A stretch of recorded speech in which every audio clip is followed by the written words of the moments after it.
They say blood is thicker than water, but what happens when your own blood turns ice cold? What happens when the person you raised, fed, and loved decides you're nothing more than a burden? I thought I knew my daughter Lisa. I thought family meant forever. But sometimes life teaches you that forever has an expiration date. And sometimes, just sometimes, karma has a way of evening the score. Get ready, because this story will shake you to your core. Let me know in the comments where you're watching from, and don't forget to hit that subscribe button for Her Voice Unfolds. My name is Rose. I'm 62 years old, and I used to believe that being a good mother meant sacrificing everything for your child. I spent 30 years working double shifts at the hospital as a nurse, putting every penny into Lisa's college fund. When her father left us when she was 12, I became her world. Or so I thought.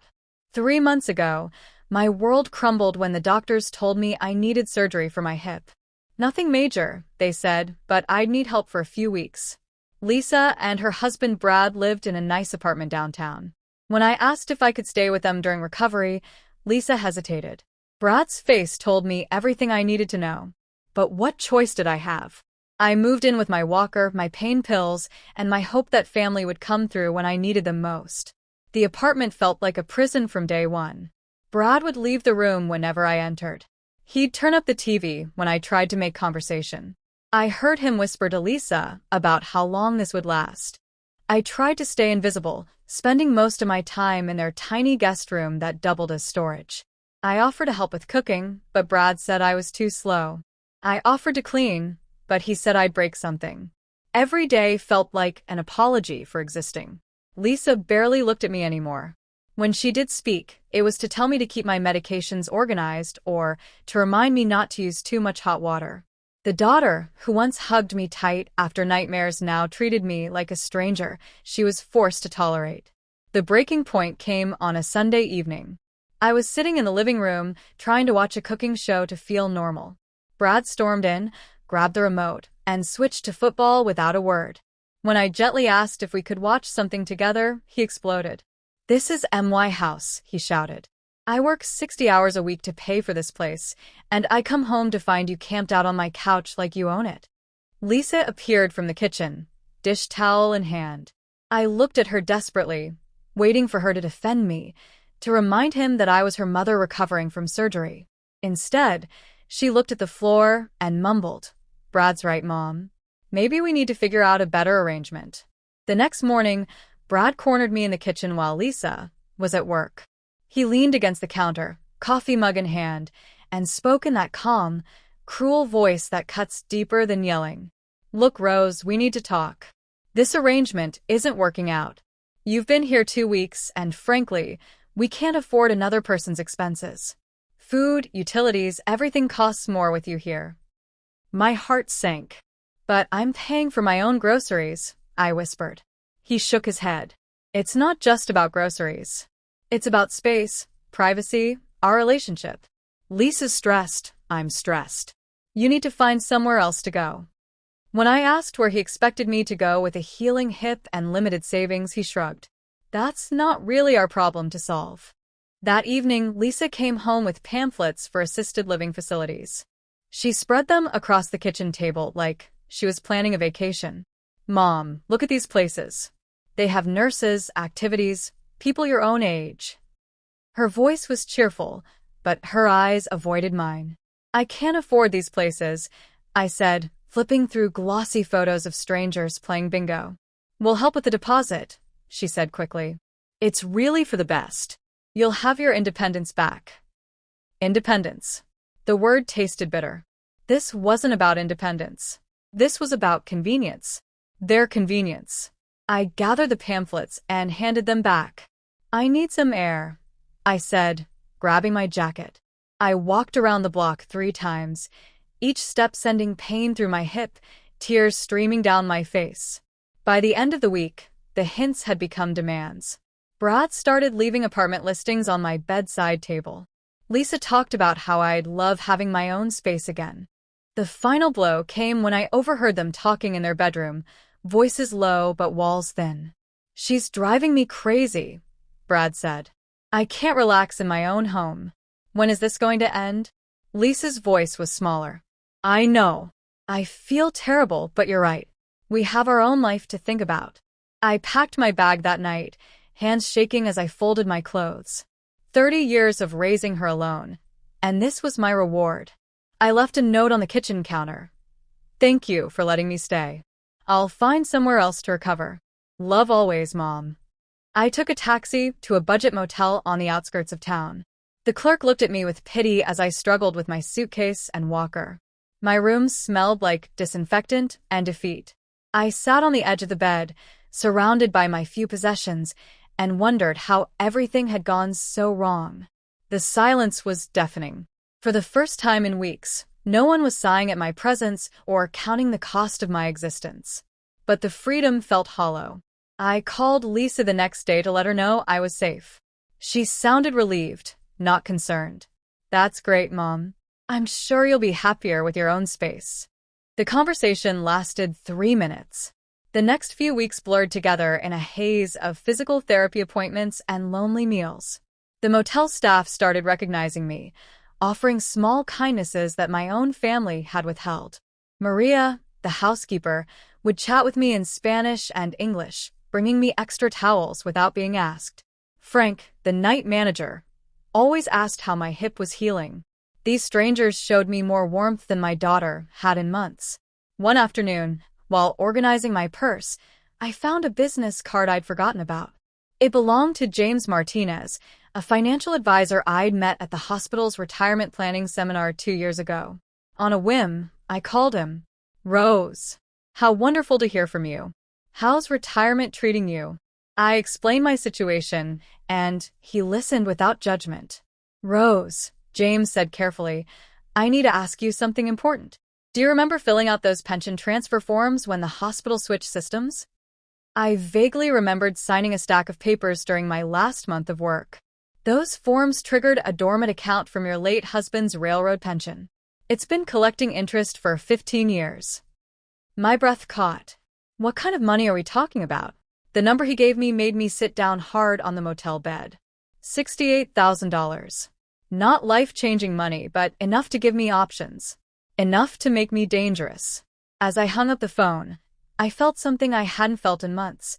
Power. Real, tangible power. And I had a very clear idea of how to use it. The first thing I did was research.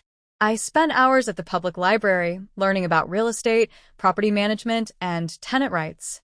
I discovered that the apartment complex where Lisa and Brad lived had been struggling financially. The previous owner had defaulted on the mortgage 6 months ago, and the building was heading for foreclosure. I contacted the bank handling the property. With my newfound funds as a down payment and a small business loan secured against my future pension, I could make an offer. It wasn't about revenge, I told myself. It was about investment, about taking control of my life instead of letting others control it for me. The paperwork took 3 weeks. During that time, I stayed invisible, healing, planning, and watching from the shadows as my old life prepared to become my new business. The day the sale went through, I sat in the lawyer's office, signing papers with hands that shook slightly. Not from fear, but from anticipation. The building was mine. All 24 units, including the 2-bedroom on the 3rd floor where my daughter and son-in-law had made me feel like a burden.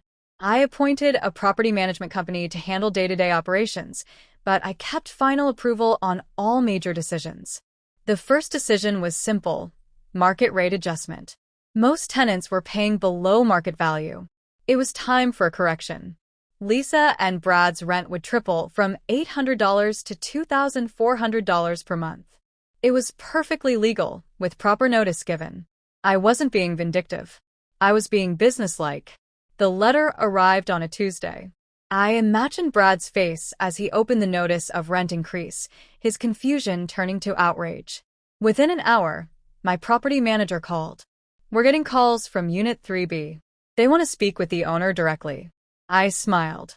Tell them all communication goes through proper channels. That evening, Lisa called me for the first time in a month. Her voice was panicked. Mom, something crazy is happening.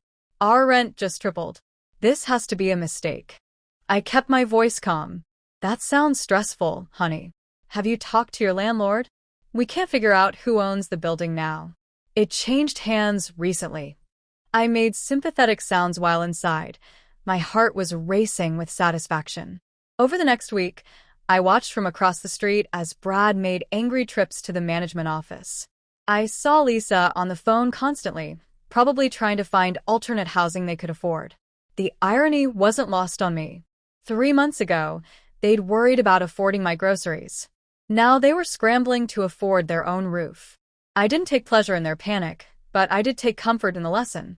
Actions have consequences. Cruelty has a price. And sometimes the people you throw away are the same ones who decide your fate later. I moved into a comfortable one-bedroom apartment 2 miles away, furnished it with care, and settled into my new role as a property owner with very clear boundaries. Lisa's calls became more frequent and desperate. Mom, we might have to move. We can't afford this place anymore. Brad's talking about moving back with his parents in another state. Each call was an opportunity for me to reveal the truth, but I wasn't ready. Not yet. I wanted them to sit with uncertainty, the way I'd sat with rejection. I wanted them to feel powerless the way they'd made me feel. I'm sorry to hear you're struggling, I'd say. Maybe you should look for somewhere more affordable. The conversations were torture for both of us, but necessary. She needed to understand what it felt like to have no safety net, no family support, no one willing to make sacrifices for your comfort. 1 month after the rent increase, I received a formal complaint letter addressed to the building owner. Brad's handwriting, angry and demanding. He threatened legal action, claimed discrimination, insisted the increase was illegal. My lawyer reviewed it and laughed. Perfectly legal rent adjustment, he confirmed. They can pay it or leave. The letter revealed Brad's desperation and his character. He was looking for someone to blame, someone to bully just like he'd bullied me. But this time, he was fighting a ghost. He couldn't intimidate what he couldn't identify. I filed the letter away and continued my new routine: morning walks, afternoon property reviews, evening phone calls with Lisa, where I played the role of concerned but helpless mother. The breaking point came when Lisa showed up at my apartment unannounced. I saw her through the peephole, pacing outside my door, gathering courage. When I opened it, her face was tear-streaked and desperate. Mom, I need help.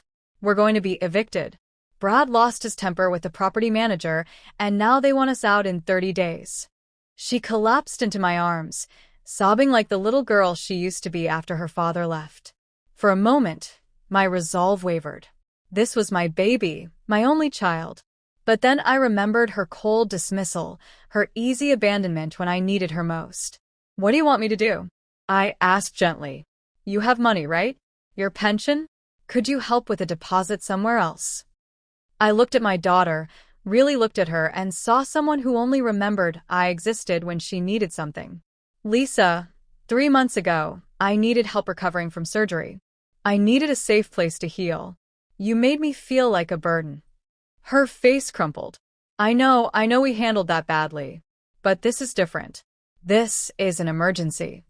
I guided her to the couch, poured her tea, and sat across from her. When I was sleeping in that motel, barely able to walk, was that not an emergency?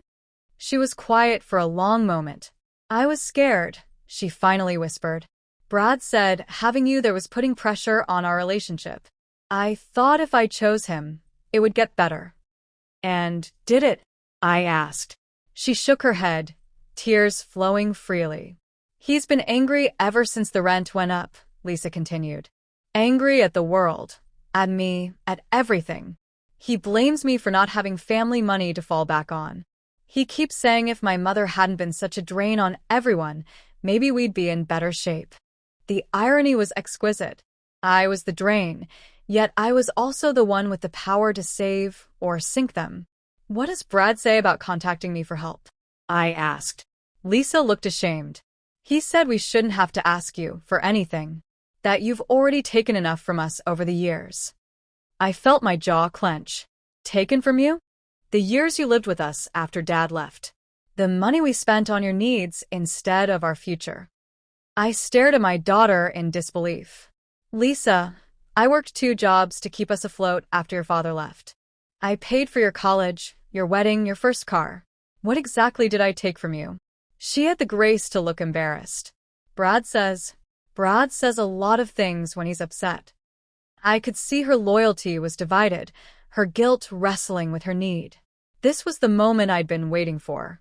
The moment when she'd have to choose between her husband's pride and her mother's help. I can't give you money, I said finally. She looked devastated. But I might be able to talk to your landlord. Her eyes brightened with desperate hope. That evening, I called a meeting with my property management company. I want to meet with the tenants in Unit 3B, I said. Set it up for tomorrow evening.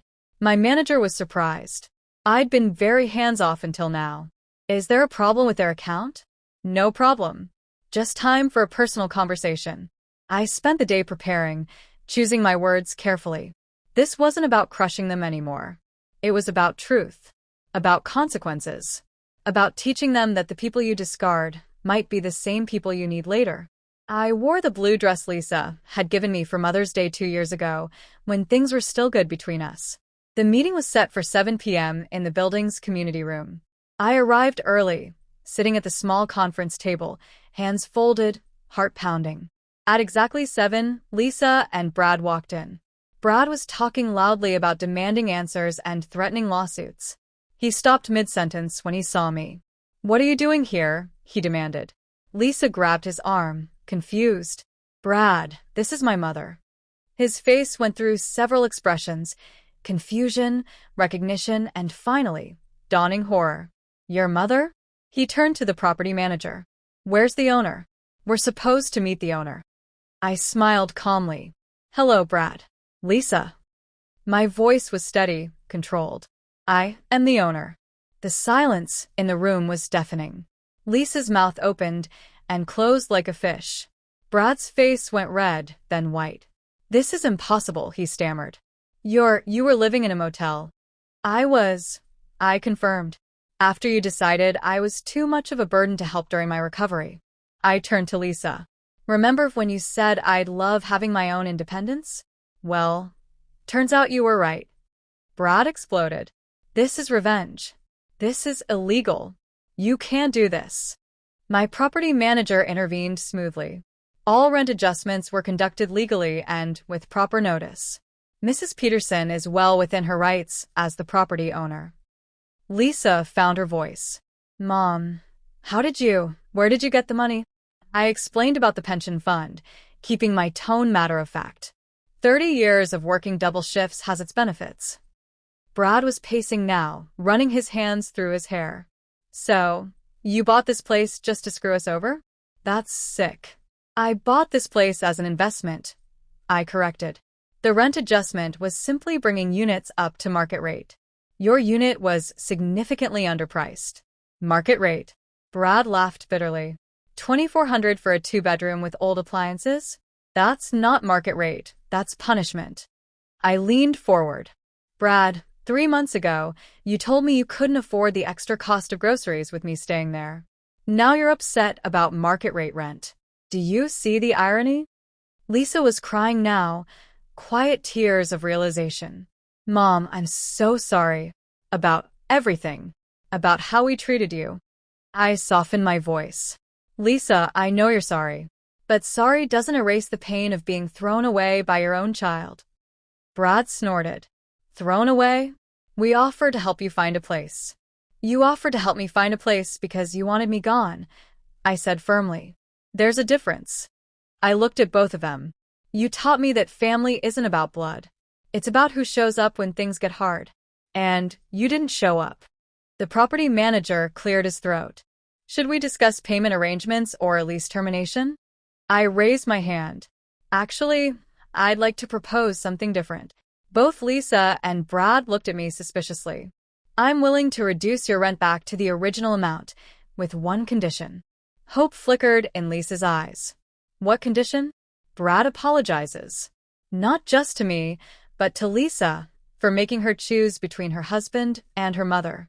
And you both commit to family counseling. Brad's jaw dropped. You want me to apologize for not wanting to support a freeloader? The word hit like a slap. Lisa gasped. Brad, stop. But I smiled. Actually, that answers my question perfectly. No reduction. You have 30 days to decide if you want to pay the current rent or find somewhere else to live. Lisa stood up abruptly. Brad, we need to talk. Outside. They left the room, voices rising in the hallway. I could hear fragments of their argument. Your pride, my mother, can't afford, your fault. I sat quietly, waiting. This was their choice to make. I'd offered a path to reconciliation, and Brad had chosen his ego instead. After 20 minutes, they returned. Lisa's eyes were red but determined. Mom, we'll take the reduction. And the counseling. Brad looked murderous, but defeated. Fine. But I'm not apologizing for protecting my family. Protecting your family from what? I asked. From your mother-in-law who needed help after surgery? He had no answer that wouldn't reveal his selfishness. I pulled out a prepared lease agreement. The reduced rent takes effect next month. Counseling appointments start within 2 weeks. Miss more than 2 sessions, and the rent goes back to market rate. I slid the paper across the table. These are my terms. Brad read the contract, his face darkening. This is controlling. This is accountability. I corrected. You wanted to be part of my family again when you needed help. But family comes with responsibilities. Lisa signed first, her signature shaky but determined. Brad hesitated, pen hovering over the paper. This is humiliating. Not as humiliating as abandoning your mother-in-law in her time of need, I replied. Finally, he signed, the pen scratching aggressively across the page. As they prepared to leave, Lisa lingered. Mom, can we talk? Just us.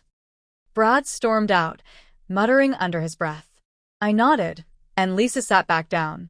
I know what we did was wrong. I know I failed you. You did, I agreed. But you also came back. You fought for this conversation. She wiped her eyes. Brad isn't a bad person. He gets scared when he can't control things. Lisa, I need you to understand something. I'm not trying to control your marriage, but I won't be treated like garbage again. She nodded. The counseling will help. I wanted to help. I reached across the table and took her hand. I want that too. Over the next few weeks, I watched from my window as life at the apartment complex settled into a new rhythm. Lisa and Brad attended their counseling sessions religiously. I knew because I got weekly reports from my property manager about tenant activities. Gradually, the angry phone calls stopped. The complaint letters ceased. One evening, Lisa called me. Not about rent or problems, but just to talk. How's your hip? She asked. It was the first time in months she'd asked about my health. Better, I said. Physical therapy has been helping. I'm glad. We talked for an hour about small things. Her job, my new apartment, the weathered, it felt normal. Not fixed, but normal. The real test came 2 months later. Lisa called me on a Tuesday afternoon, voice shaking. Mom, Brad lost his job. The company downsized. My first instinct was suspicion. Brad's call came that evening. His voice was strained but civil. Rose, I know things have been difficult between us, but I'm wondering if you need any handyman work around the property. This was his version of an apology, asking for work instead of demanding charity. What kind of experience do you have? I asked. He listed his skills: plumbing, electrical, painting. I could work weekends, evenings. Whatever you need. I pretended to consider it. I'll talk to my property manager. If he approves, we might have something. It wasn't forgiveness, but it was progress. He was acknowledging that his pride had a price, and he was finally willing to pay it. The counseling was working, not just on their marriage, but on their perspective. Lisa started visiting me weekly, not out of obligation, but genuine desire to reconnect. She'd bring groceries and cook dinner in my small kitchen, chatting about her therapy sessions. Dr. Rodriguez says I have abandonment issues from Dad leaving, she said one evening, stirring soup on my stove. She thinks that's why I chose Brad over you. I was so afraid of being left again that I pushed away the one person who'd never actually leave me. I watched her cook, this woman who used to be my little girl. Your father's leaving wasn't your fault. And it wasn't an excuse to hurt me. I know that now, Lisa said softly. But at the time, Brad felt safe. He was so sure about everything, so confident. I thought if I could just keep him happy, I'd never be abandoned again. She turned to look at me. I didn't realize I was abandoning you instead. We ate dinner in comfortable silence, the kind of quiet that comes from understanding rather than avoidance. After she left that night, I realized something had shifted. The anger I'd carried for months was loosening its grip. Not disappearing, but transforming into something more useful. Wisdom. Brad's first maintenance job was fixing a leaky faucet in Unit 1A.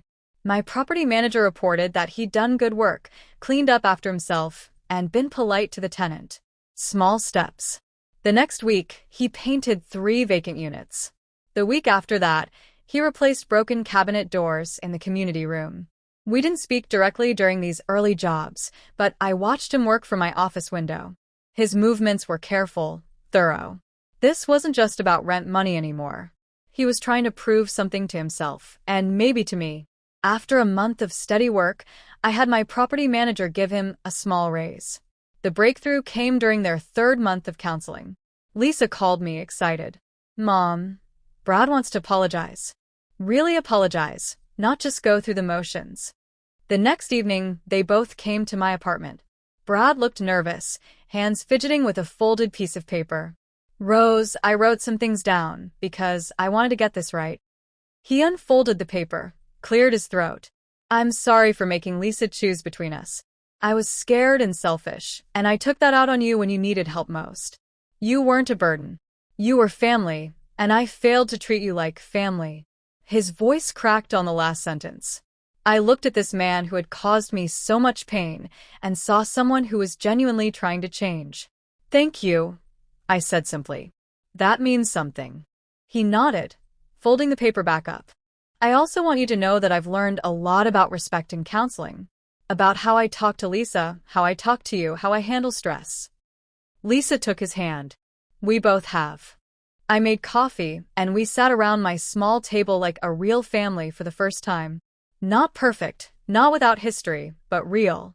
"How's the maintenance work going?" I asked Brad. "I like it," he said, surprised. "It feels good to fix things instead of just complaining about them." As spring arrived, our relationship had settled into something sustainable. Lisa and I had lunch every Sunday.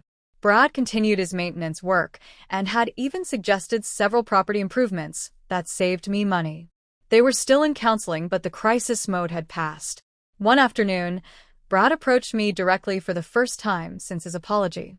"Rose, I have an idea for the courtyard area. What if we put in some raised garden beds? Tenants could grow their own vegetables. It would improve property value and give people something positive to focus on." I was impressed by his initiative. "Draw up a proposal," I said. "Include costs and a maintenance plan."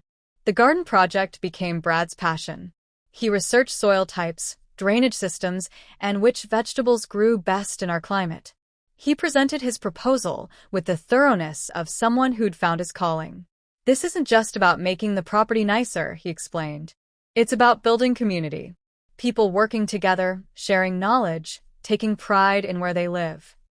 I approved the project, and Brad threw himself into the work.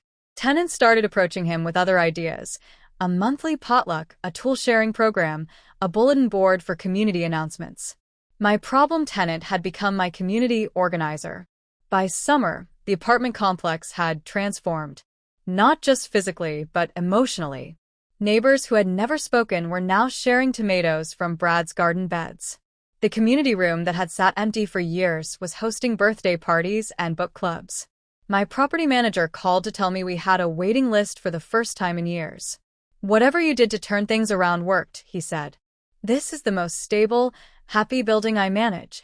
I smiled, looking out at the courtyard where Brad was teaching an elderly tenant how to prune roses. Sometimes the best revenge is helping people become better versions of themselves. Lisa's visits had become the highlight of my week. Not because I was lonely, but because I genuinely enjoyed her company again. She'd grown more confident, more thoughtful, more like the daughter I'd always hoped she'd become. One evening, she brought a photo album I hadn't seen in years.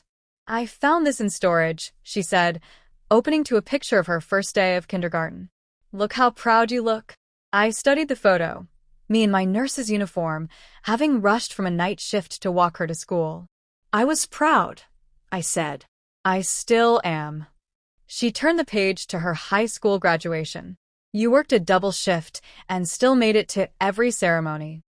"That's what mothers do," I said, but Lisa shook her head. "No, that's what exceptional mothers do. Most people would have chosen sleep over ceremonies." We flipped through years of photos, birthdays, holidays, graduations, her wedding day.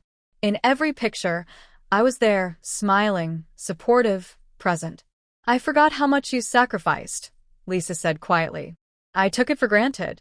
"Children are supposed to take their parents' love for granted," I replied. "That's how you know you're doing it right. But adults have to choose to appreciate it." She closed the album and hugged me tightly. "I choose to appreciate it now."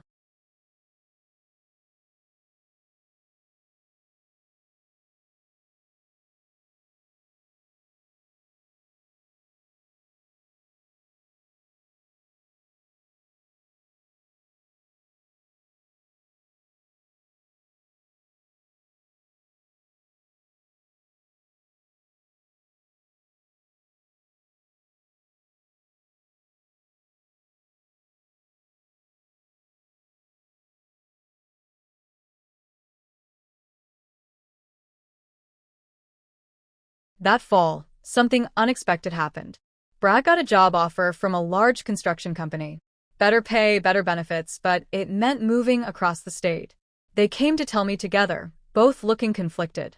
"It's a great opportunity," Lisa said, "but it means leaving here. Leaving you." For a moment, I felt the old panic.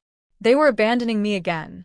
But then I looked at their faces and saw genuine sadness, not relief. "When would you leave?" I asked. 3 months, Brad said. "We wanted to give you time to find new tenants." I realized this wasn't abandonment. This was a family making a difficult decision together, with consideration for everyone involved. "I think you should take the job," I said, surprising them both. "But I have some conditions." Lisa laughed. "More conditions?" "Different conditions," I smiled. "Video calls every Sunday. Visits at least twice a year. And Brad, I want updates on whatever community projects you start there." He looked genuinely touched. "You think I'll start community projects?" "I think you've discovered you're good at bringing people together. Don't waste that gift." Over the next few months, we prepared for their departure like a real family. They helped me interview potential tenants for their unit. Brad finished several property improvements he wanted to complete before leaving. Their last Sunday dinner at my apartment was bittersweet. Lisa had cooked my mother's recipe for pot roast, the one I taught her years ago. Brad brought a small cactus for my windowsill. "Low maintenance," he said with a grin. "Like me." We laughed together, and I marveled at how far we'd come. "Mom," Lisa said as we cleared dishes, "I need you to know something. This year, working through our problems, it saved my marriage. But more than that, it saved my relationship with myself. I know who I am again." "Who are you?" I asked. "I'm your daughter," she said simply.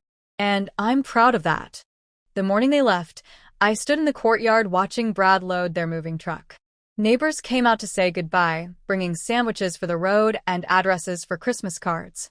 Mrs. Chun from 2A gave Lisa a cutting from her favorite houseplant. The Martinez family from 1C presented Brad with a photo book of all his garden projects. This was what community looked like. Something I'd accidentally created while trying to teach them a lesson. As their truck pulled away, Lisa rolled down the window and called out, "I love you, Mom." I waved until they disappeared around the corner, then walked back to my apartment. It felt empty, but not in a bad way. Empty, like a page waiting to be written on. That evening, I called James Martinez, my financial advisor. "I'm thinking of expanding," I told him. "Maybe buying another property." He laughed. "Caught the real estate bug, did you?" I looked out my window at the thriving community below. Something like that. Over the next month, I researched properties in Lisa's new city. Not to follow them, but to understand their new world.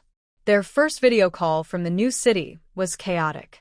Lisa held the phone while Brad assembled furniture in the background. The neighbors seem nice, she said, but nobody talks to each other. It's so different from the complex. I could see the loneliness in her eyes. Give it time, I said. Community doesn't happen overnight. 2 weeks later, Brad called me separately. Rose, I started a community garden at our new place. The landlord said yes, and 3 families want to help. His excitement was infectious. I used everything I learned from your property. It's working. I felt a surge of pride, not just in him, but in the ripple effect of change. 6 months after they moved, Lisa called with news. Mom, I'm pregnant. My heart stopped. Are you happy about it? I asked carefully. Terrified and thrilled, she laughed. Brad's already planning a baby-safe garden section. I closed my eyes, imagining my grandchild playing in dirt that Brad had tended. I want to be there, I said. For the birth, for babysitting, for whatever you need. I was hoping you'd say that, Lisa said softly. I want my child to know their grandmother. Really know her. We talked about my visiting for the birth, maybe staying for a few weeks after. This time I would be invited, wanted, welcomed. As I prepared for my trip to see the baby, I reflected on the strange journey that had brought us here. A year ago, I was sleeping in a motel, feeling thrown away and forgotten. Now I was a property owner, a grandmother-to-be, and most importantly, someone who had learned that standing up for yourself doesn't make you cruel. It makes you strong. The night before my flight, I walked through my apartment complex one last time. The garden beds were thriving under the care of new volunteers. The community room buzzed with a book club meeting. Children played safely in the courtyard while parents chatted nearby. I had created something beautiful from something broken. The birth of my granddaughter, Emma, was everything I'd hoped for. Lisa gripped my hand during labor, trusting me to be her anchor. When Emma arrived, perfect and screaming, Brad handed her to me with tears in his eyes. Meet your grandmother, little one, he whispered. I looked down at this tiny person who carried my DNA, my daughter's eyes, and hopefully none of our old mistakes. Hello, Emma, I said softly. I'm going to teach you that family isn't perfect, but it can be real. Over the next 3 weeks, I helped with night feedings, diaper changes, and the 1,000 small tasks that come with new life. But more than practical help, I provided emotional support. When Lisa cried from exhaustion and hormones, I held her like I used to when she was small.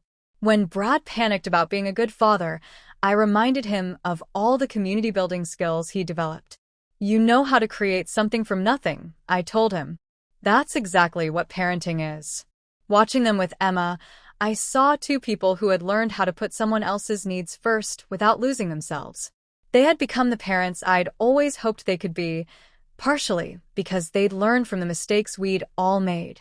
When it was time for me to return home, the goodbye was different than any we'd shared before. Lisa hugged me tightly, Emma sleeping peacefully in her arms. Thank you for not giving up on us, she said. Thank you for fighting for our family, even when we didn't deserve it. Brad shook my hand, then surprised me by pulling me into a hug. Rose, you saved my marriage by making me face who I was. I'll never forget that. As I boarded my plane, I carried with me photos of Emma, promises of monthly visits, and the knowledge that sometimes the hardest love is the kind that holds people accountable. Back home, life settled into a comfortable rhythm. I managed my property with confidence, mentored other women in my real estate investment group, and video called with Lisa and Brad every Sunday. Emma's first laugh, first word, first steps. I witnessed them all through a screen, but also felt them in my heart. The apartment complex continued to thrive. We added a playground, a lending library, and even a small fitness area. My investment had paid off in ways I never expected, financially, emotionally, and spiritually. I had learned that power isn't about getting revenge. It's about creating positive change.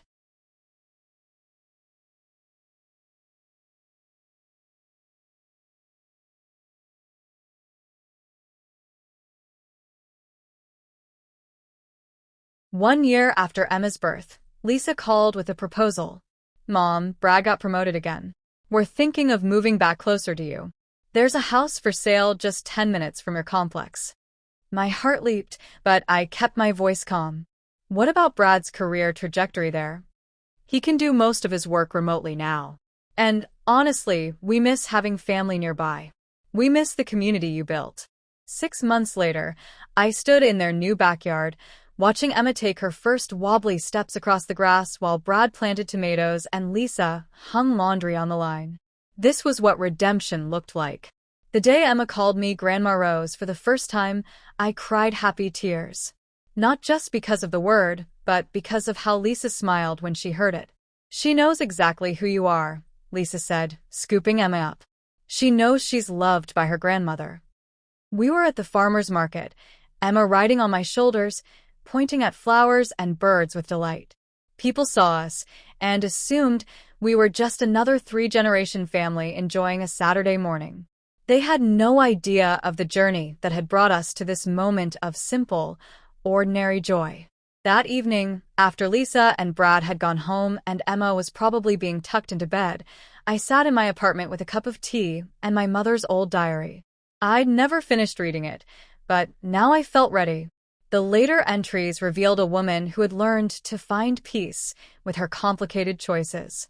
In her final entry, dated just weeks before her death, she wrote, "I pray Margaret finds the strength to forgive not just others, but herself. We are all imperfect people trying to love each other the best we can." I closed the diary and whispered, "I found that strength, Mama. And I used it." 2 years later, I received an unexpected visitor. A woman about Lisa's age knocked on my door one afternoon, holding a sleeping toddler. "Mrs. Peterson? My name is Sarah Chen. I live in 2A. Mrs. Chen's daughter-in-law, I realized. My mother-in-law told me about your story, about how you turned this place around." I invited her in, curious. "I'm going through a divorce," she said quietly. "My husband's family wants to cut me off financially. They think I should just disappear quietly." I poured her coffee and listened as she told me about manipulation, isolation, and the fear of being discarded. Her story sounded familiar. "What do you need?" I asked Sarah when she finished talking. "Advice, I think. How do you stand up for yourself without losing everything?" I looked at this young woman, so much like I had been, and saw an opportunity to pass forward what I'd learned.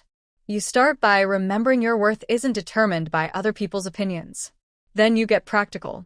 Document everything. Save money separately. Build your own support network.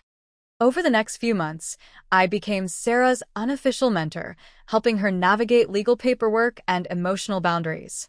Watching her grow stronger reminded me why my own struggle had been worthwhile. Sarah's transformation was remarkable. Within 6 months, she'd secured a good job, moved into a larger unit in the complex, and was co-parenting successfully with her ex-husband. "I used to think being nice meant letting people walk over me," she told me one day. "You taught me that being kind means standing up for what's right." She became the third generation in what I'd started to think of as my accidental mentorship program. First, Lisa learned accountability. Then Brad learned community building. Now Sarah was learning self-advocacy. Each lesson built on the last, creating something larger than any of us had planned. On Emma's 3rd birthday, Lisa planned a party in the complex courtyard. Tenants brought homemade food and small gifts. Children played in Brad's expanded garden while adults shared stories and laughter. I watched my granddaughter blow out her candles, surrounded by this chosen family we'd all created together. "Make a wish, Emma," Lisa said. Emma closed her eyes tight, then opened them with a giggle. I wished for more cake. Everyone laughed, but I made my own silent wish, that Emma would grow up knowing she was valued, that her voice mattered, and that family was something you actively chose to create and maintain. That fall, I received a letter that changed everything again. It was from a television producer who had heard about the apartment complex transformation through a local news story. "We'd like to feature your story on our show about second chances and community building," the letter read. "Would you be interested in sharing how you turned a struggling property into a thriving community?" My first instinct was to say no. This had been a private journey, not a public one. But then I thought about all the other women like Sarah, like I had been, who might benefit from hearing that it's possible to rebuild your life at any age. I agreed to the interview with one condition, that Lisa and Brad could participate if they wanted to. To my surprise, they both said yes. "Mom, your story might help other families avoid the mistakes we made," Lisa said. "And it might help other people find the courage to stand up for themselves," Brad added. The filming day was surreal. Cameras in the courtyard, lights in my apartment, strangers asking about the most painful period of my life. But as I talked about the journey from rejection to redemption, I felt a sense of completion. This story was no longer just mine. It belonged to anyone who needed to hear it. The show aired 3 months later. I watched it with Lisa, Brad, and Emma curled up on my couch. Seeing our story played back was emotional but cathartic. The producers had captured not just the conflict, but the growth, the forgiveness, and the community that had emerged from our struggles. Within days of the broadcast, I received letters from women across the country. "Your story gave me courage to leave an abusive situation. I called my estranged daughter after watching your interview. Thank you for showing that it's never too late to stand up for yourself." Each letter reminded me that sharing our pain can heal others. One letter particularly moved me. It was from a 45-year-old woman named Janet, whose adult son had asked her to leave his home after his wife complained about her presence. "I've been living in a studio apartment, feeling worthless and invisible," she wrote. "Your story reminded me that I raised that boy to be better than this. I'm going to have a conversation with him about respect and family values." 6 months later, she wrote again. Her son had apologized, set boundaries with his wife, and invited Janet to Sunday dinners. "You showed me that standing up for myself wasn't selfish. It was necessary." As Emma grew from toddler to preschooler, I watched Lisa and Brad parent with intention and awareness. They had learned from our family's painful period and were determined not to repeat those patterns. When Emma had tantrums, they stayed calm. When she needed boundaries, they set them with love. When she needed comfort, they provided it without conditions. "We want her to grow up knowing she always has a safe place with us," Lisa told me one day. "No matter what mistakes she makes or what life throws at her." Watching them parent Emma with the wisdom born from our struggles felt like the ultimate redemption.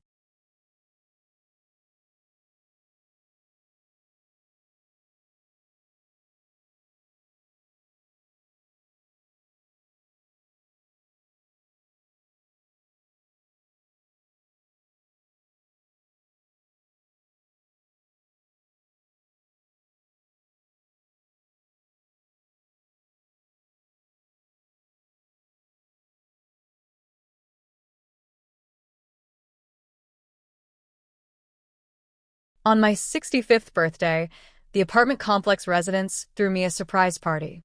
The community room was decorated with photos from the past 3 years. The garden's growth, holiday celebrations, children's birthday parties, graduation ceremonies. Brad had created a scrapbook documenting the transformation from a struggling property to a thriving community. "You didn't just save this building," he said in his speech. "You saved all of us. You showed us what it means to invest in people, not just property." As I looked around the room at faces that had become family, I realized that what had started as a lesson in consequences had become a masterclass in love. Sarah, now thriving in her independence, had started a support group for other women navigating difficult family transitions. She used my story as an example of how to maintain dignity while enforcing boundaries. "Mrs. Peterson taught me that you can love someone and still hold them accountable," she would tell the group. "Family isn't about accepting bad behavior. It's about growing together toward something better." The support group met monthly in the community room, and I occasionally joined as a guest speaker. Each woman's story was different, but the themes were universal: finding your voice, claiming your worth, building the life you deserve. Emma started kindergarten that fall, and Lisa asked me to be her emergency contact. "After you, of course," she added with a smile. But the gesture meant everything. I was no longer the cast-off grandmother. I was an integral part of Emma's safety network. On her first day of school, I joined Lisa and Brad for the walk to the classroom. Emma held my hand on one side, Lisa's on the other. Will you pick me up sometimes, Grandma Rose? Emma asked. Whenever your mama needs me to, I promised. As we watched her disappear into the classroom, Lisa squeezed my arm. Thank you for fighting for us, she said. All of us. That winter, I made a decision that surprised even me. I sold my apartment complex to a young couple who shared my vision for community-centered property management. The sale gave me financial security for life, but more importantly, it freed me to explore new possibilities. What will you do now? Lisa asked when I told her about the sale. I'm thinking about traveling, I said. Maybe writing a book about second chances. Her eyes lit up. A book about our story? A book about every story like ours. About families that break and heal. About people who find their strength in their lowest moments. The book project consumed the next year of my life. I interviewed dozens of women who had faced family rejection, financial insecurity, and the challenge of rebuilding their lives later in life. Each story was unique, but the resilience was universal. Women who had started businesses after divorces, grandmothers who had raised their grandchildren, mothers who had reconciled with estranged children through boundary setting and honest communication. The book became less about revenge and more about renaissance, the art of reinventing yourself when life forces your hand. Writing their stories helped me understand my own journey in a larger context. The book, titled Refusing to Disappear, Finding Your Voice After Family Failure, was published on Emma's 5th birthday. The launch party was held in the community room of my old apartment complex, surrounded by the people who had lived this journey with me. Emma, now a precocious kindergartner, helped me cut the cake. Grandma Rose wrote a whole book, she announced to anyone who would listen. She's famous. I laughed, but Lisa looked at me with tears in her eyes. You are famous, Mom. To all of us. You're the woman who refused to disappear. The book became a modest bestseller, but more importantly, it reached women who needed to hear its message. Book tours took me across the country, speaking to women's groups, family counselors, and community organizations. Everywhere I went, I met women who had felt discarded, overlooked, or undervalued by their families. But I also met women who had found ways to rebuild those relationships through honest communication and firm boundaries. The most common question I received was, how do you forgive without forgetting? My answer was always the same. You don't forget. You learn. You use the pain to build something stronger. Each speaking engagement reinforced my belief that sharing our struggles helps others find their way through similar darkness. During one book signing in Chicago, a woman approached me with tears in her eyes. Your story saved my life, she said quietly. I was planning to end everything after my son threw me out. But reading about your motel room experience, about how you kept going, it gave me hope. She had used her savings to start a small catering business and was now financially independent. I haven't reconciled with my son yet, she said, but I've reconciled with myself. That's the first step, isn't it? I signed her book with a message. Your worth was never determined by their blindness. Keep shining. Emma's 6th birthday party was a milestone for all of us. She was old enough now to understand that families weren't perfect, that people made mistakes and worked to fix them. Daddy used to be mean to Grandma Rose, she said matter-of-factly while opening presents. But then he learned to be nice, and now we're all friends. Brad looked embarrassed, but I smiled. That's exactly right, Emma. People can learn to be better. Later that evening, after the guests had gone home, Brad pulled me aside. I want Emma to know the whole story someday, he said. When she's old enough. I want her to understand that actions have consequences, but also that people can change. On quiet evenings, I often reflected on the strange trajectory that had brought me to this point. From cast-off mother to property owner to published author to beloved grandmother, none of it had been planned, but all of it had been earned. The pain of that initial rejection had been real and deep, but it had also been transformative.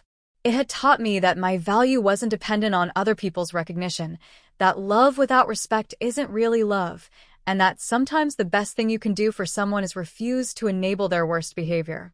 Lisa and I developed a tradition of monthly mother-daughter lunches where we talked about everything and nothing. During one such lunch, She asked me a question that caught me off guard. Do you ever regret buying the building? Do you think there was a gentler way to teach us the lesson? I considered her question carefully. I regret that you had to learn it the hard way, I said finally. But I don't regret standing up for myself.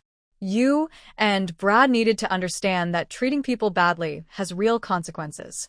Sometimes the only way to teach respect is to demand it.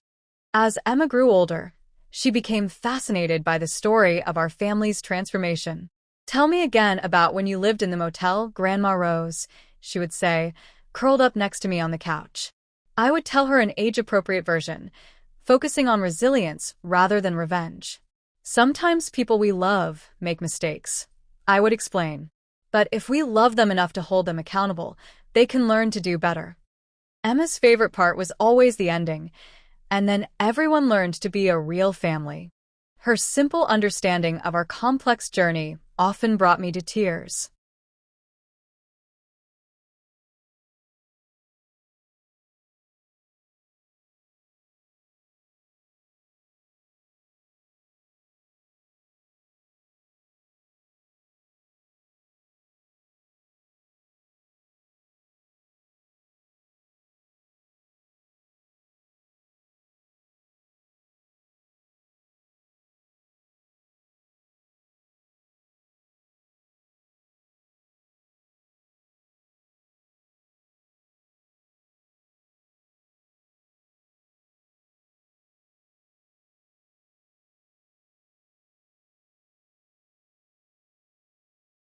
Seven years after that painful night when I packed my bags and left their apartment, Lisa, Brad, Emma, and I took a family vacation together.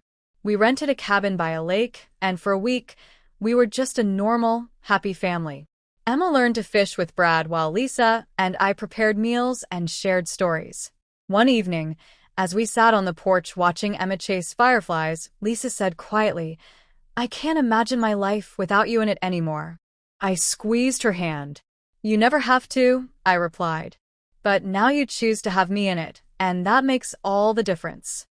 The success of my book led to opportunities one never could have imagined. I was invited to speak at conferences about elder care, family dynamics, and women's empowerment. Universities asked me to guest lecture about conflict resolution and community building. A documentary filmmaker wanted to create a follow-up piece about the apartment complex 5 years later. Each opportunity reinforced the same truth. When we share our authentic stories, especially the difficult ones, we give others permission to be honest about their own struggles. My pain had become a bridge for other people to cross toward their own healing. One particularly meaningful invitation came from a social work program that specialized in family mediation. They wanted me to help train counselors who worked with fractured families. "Your story demonstrates that reconciliation is possible," the program director explained, "but also that it requires accountability from all parties." I agreed to develop a workshop called Love with Boundaries, Rebuilding Family Relationships Through Respect. Teaching these principles to professionals who would work with other struggling families felt like the perfect evolution of my experience. Emma was 8 when she asked me the question I'd been dreading. "Grandma Rose, why did Daddy not want you to live with them?" We were in her backyard, planting flowers in the garden Brad had taught her to tend. I sat back on my heels, considering how to answer. Sometimes when people are scared or stressed, they forget how to be kind. I said carefully. "Your daddy was worried about money and space, and he forgot that families help each other through hard times." "But he remembered how to be kind again?" she asked. "Yes," I said, smiling. "And now he helps lots of people remember how to be kind to each other." The workshop program expanded beyond my wildest expectations. Soon I was training not just social workers, but HR professionals, community mediators, and religious counselors. The core message was always the same. Healthy relationships require mutual respect, and sometimes you have to enforce that respect before you can rebuild trust. Love without boundaries isn't love, I would tell each new group. It's enabling. True love sometimes requires saying no until the other person is ready to treat you with dignity. The feedback was overwhelmingly positive, with many professionals reporting better outcomes in their family mediation cases. On Emma's 9th birthday, She surprised everyone by announcing that she wanted to donate half her birthday money to Grandma Rose's building fund. When we asked what she meant, she explained that she wanted to help other grandmas who didn't have nice places to live. Lisa and Brad looked at me with amazement. She gets it, Brad said softly. She understands that having enough means helping others have enough too. We used Emma's donation as seed money for a scholarship fund that helped elderly women secure stable housing after family crises. 10 years after buying the apartment building, I received an invitation that brought everything full circle. The current owners wanted to dedicate a community garden in my honor. The Rose Peterson Memorial Garden for Second Chances, the plaque would read. I laughed at the word memorial. I'm not dead yet, I protested. But they explained that they wanted to honor my legacy, while I could still enjoy it. The dedication ceremony was attended by dozens of current and former tenants, each with their own story of transformation.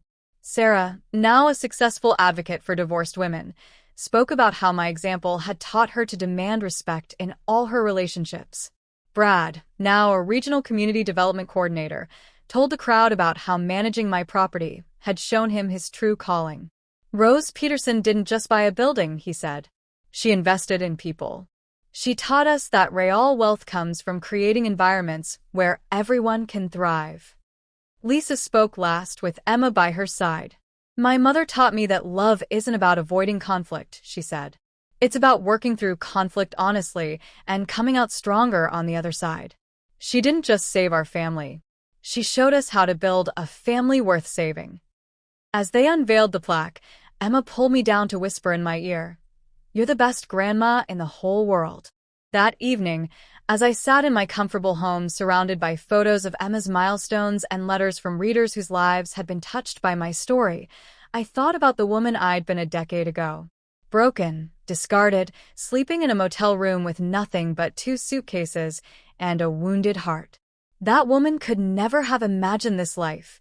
The financial security, the published book, the speaking engagements, the restored family relationships, the granddaughter who adored her. But most of all, that woman could never have imagined the peace that comes from knowing your worth isn't determined by other people's ability to see it. Emma started middle school that fall, and with it came new challenges and questions. Some kids at school say their families are perfect, she told me one day. But I like our family better because we're real. I hugged her tightly. Perfect families don't exist, sweetheart. But honest families, forgiving families, growing families, those are the ones worth being part of. She nodded seriously, then brightened. And we have the best stories. She was right. Our story wasn't perfect, but it was ours. Messy, painful, transformative, and ultimately beautiful. It was a story about learning that you can't control how others treat you, but you can always control how you respond. As I write this final chapter, sitting in my study with my mother's diary open beside me, I'm struck by the circular nature of life. She spent her years keeping secrets, hiding her truth, protecting others from difficult realities. I spent my years revealing truth, demanding honesty, insisting that love must be coupled with respect to be real. Both approaches had their place, their time, their purpose. But I'm grateful that my journey led me toward the light of authentic relationships rather than the shadows of protective silence. My granddaughter will grow up knowing that she has a voice, that her feelings matter, and that family is something you actively choose to create and maintain every single day.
The phone rings as I'm finishing this reflection. It's Lisa, calling with news that she's pregnant again. Mom, can you believe it? Emma's going to be a big sister. I can hear the joy in her voice, the confidence of a woman who knows she has support, who knows she's valued, who knows her family is solid. I'm so happy for you, I say, and I mean it completely. This baby will be born into the family we rebuilt together, imperfect but honest, challenging but loving, real in every sense of the word. As we talk about due dates and nursery plans, I think about how different this conversation is from the scared, desperate calls of a decade ago. That night, I dream about the woman I was 10 years ago, sitting on the curb outside their apartment building with 2 suitcases and a broken heart. In the dream, I walk up to her and sit down beside her. It's going to be okay, I tell her. It's going to be better than okay. You're going to discover strength you didn't know you had. You're going to build something beautiful from this pain.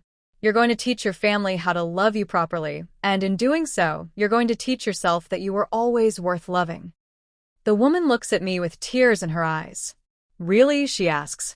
Really, I promise. And when I wake up, I'm smiling because I kept that promise. Thank you for listening to my story. Don't forget to subscribe to Her Voice Unfolds and share your own story of resilience in the comments. Remember, you're never too old to start over, too hurt to heal, or too forgotten to matter. Your voice has power. Use it.